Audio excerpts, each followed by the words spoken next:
이제 이런 것 같아요. 이제 성남 FC 건에 이제 조사가 있었고 이재명 대표 대장동 건으로 모레 이제 소환을 받게 되면 지금 나오는 전망은 이런 거 아니겠습니까? 검찰이 성남 FC 건과 대장동 건을 묶어서 병합해서 영장을 칠 것이다. 이런 전망이 조심스럽게 나오고 있습니다. 그렇다면 그게 어떻게 되겠습니까? 국회 본회의로 넘어오겠죠. 체포동의안이 가결이 되어야 이재명 대표를 향한 구속영장 실질심사가 가결이 되어야 열릴 수 있습니다. 그래서 판사가 뭐 발부를 시키든 기각을 시키든 하는데 그 체포동의안에 관문이 있습니다. 그렇죠. 자, 이와 관련해서 오늘 민주당의 김남국 의원 한 라디오 방송에서 이런 얘기했습니다. 잠깐 들어보시죠. 지금 저희가 2월은 지금 회기 중이기 때문에 아마 넘어오게 되면 체포동의안 처리 표결을 해야 될 것으로 그러면 뭐 알고 있습니다. 당연히 저는 부결 시켜야 된다라고는 입장이고요. 뭐 이게 검찰의 수사 자체가 잘못되었고 야당 탄압이 명백한 그런 어떤 수사이기 때문에 당 대표 여서가 아니라 이러한 어떤 무리한 어떤 정적을 죽이는 수사에 대한 방어 차원에서라도 부결시켜야 된다 보이고요. 김남국 의원이 그냥 못을 박았네요. 구자홍 차장님. 네. 체포동의안 본회의 넘어오면 부결시켜야 됩니다라고 얘기했습니다. 네.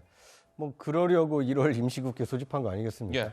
그러니까 이제 올해 그 국회법에 따르면 1월과 7월만 그 국회가 열리지 않고 나머지는 그 상시 국회라고 해서 늘 그 회기를 열 수 있도록 돼 있기 때문에 지금 벌써 이제 1월 임시국회를 소집했고 앞으로 7월 임시국회를 소집을 하게 되면 9월부터 12월까지 정기국회까지 계속 국회가 열려 있을 가능성이 큽니다. 그러면 만약에 올해 내내 그렇게 국회가 열리게 되면 설사 검찰이 이재명 대표 혐의에 대해서 구속영장을 청구하더라도 네. 체포동의안이 본회의 이제 표결에 붙여져야 되는데 부결될 가능성이 99.9%라면 이재명 대표가 구속될 가능성은 거의 없겠네요. 그렇습니다.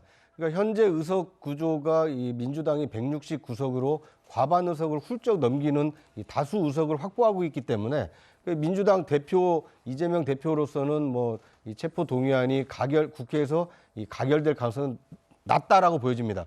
다만 문제는 검찰이 수사를 통해서 구속영장을 청구한 사유 그리고 그것을 법원이 인정해서 체포 동의가 필요하다라고 인정했을 때 그것을 국민들이 어떻게 받아들이느냐. 국민 여론에 따라서 상당히 그 결과는 달라질 수 있다고 보입니다.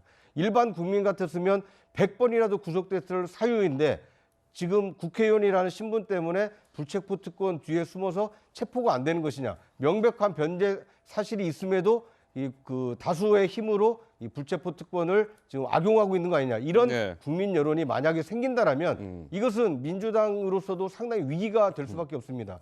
왜냐하면 내년 4월이면 국민의 총선. 심판을 앞두고 예. 있기 때문에 총선을 앞두고 국민 여론을 의식하지 않을 수 없거든요. 만약에 지금 민주당이 얘기하는 것처럼 억지 주장이고 정치 보복이다. 이렇게 생각하는 국민이 맞다라면 체포동의안 부결시키는 거 얼마든지 해도 내년 총선에 영향이 별로 없겠죠. 네. 하지만 국민들이 봤을 때는 저 정도의 혐의라면 체포를 시키는 게 맞지 않느냐. 이렇게 생각하는 국민이 많음에도 불구하고 다수 의석을 가지고 있다는 이유로 체포동의안을 계속해서 부결시킨다라면 국민 여론이 악화돼서 총선에도 악영향을 끼칠 수 있기 때문에 아마 민주당 의원들로서는 상당히 좀 고심이 깊어지지 않을까 하는 생각이 듭니다. 고민이 깊어질 것이다. 이게 약간만 부연하면요, 짧게 만약에 이재명 대표에 대한 수사가 정치 보복이고 그래서 검찰이 정치 보복을 하기 위해서 구속을 시켰다면 제가 보기에 내년에 총선에서 민주당은 압승합니다. 압승. 200석 이상 얻을 거예요. 국민들이 보기에 야 제1야당 대표를 저렇게 말도 안 되는 정치 보복을 해서 저 사람을 구속시켜?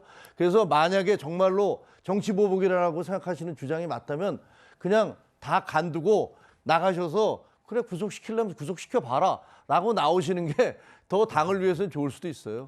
오히려 저렇게 뭐 저 체포동의안 같은 거 본회의 표결 이런 게 아니라 네. 정말 난 떳떳하게 한번 법적인 판단을 받아보겠다. 나는 정치적으로 지금 정면 돌파. 탄압받고 있다. 그래서 국민들에게 호소를 하셔서 국민들이 정말로 정치 보복을 받고 있구나라고 믿는다면 민주당은 그러면 압승을 민주당은 거둘 제가 보기에 총선에서 압승하십니다. 예. 이게 검찰의 그 수사권 남용이나 검찰의 수사에 대해서 저희가 문제 제기하는 건 두 가지예요. 하나는 검찰의 수사 공평성과 형평성을 잃었다는 것이죠. 그것은 아까 우리 전혜연 평론가 말씀하셨지만 대통령과 대통령 가족 일가에 제기됐던 고소고발 뭐 이런 것들에 대해서는 소환 한 번, 압수수색 한 번을 하지 않았어요.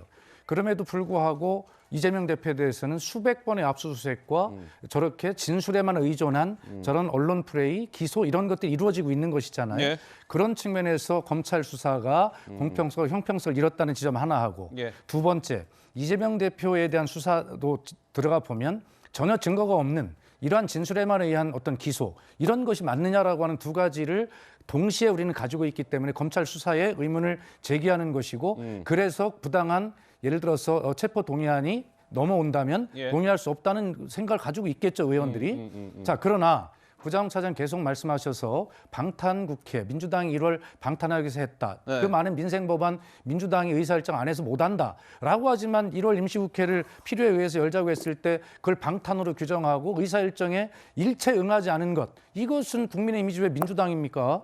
그렇기 때문에 이 문제는 그리고 마지막에 지금 우리가 토론하는 이 자체가 예. 이재명 대표가 유죄여서 체포동의안이 발부가 되고라고 하는 걸 전제로 지금 토론하고 있거든요.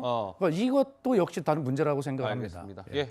전평론가 좀 짧게 말씀 주시면 저희가 다음 주제로 좀 넘어가야 돼서. 예. 다음 총선이 어떻게 이재명 대표에 대한 평가가 될 수 있겠습니까? 다음 총선에 대해서 말씀을 하셨으니까 김종현 비대위원님께서 말씀을 드리면 윤석열 정부가 잘하고 있는지 아닌지에 대한 심판 선고가 될 확률이 높고 이건 저의 의견이 아니라 대부분 여론조사 전문가들이 말하는 부분이에요. 예. 제가 수치로 언급할 수 없지만 국민의힘이 지금 주시해야 될 것은 대통령이 얼마나 민심이 얻고 있냐고 또 하나 지금 난방비 폭탄 난리이고요. 예. 오늘 뉴스 한번 보시면 아이스크림, 생수, 심지어 편의점 택배비까지 오른다고 합니다. 이런 문제가 저는 오히려 민심을 움직이는 주요한 요소가 될 거라고 봅니다.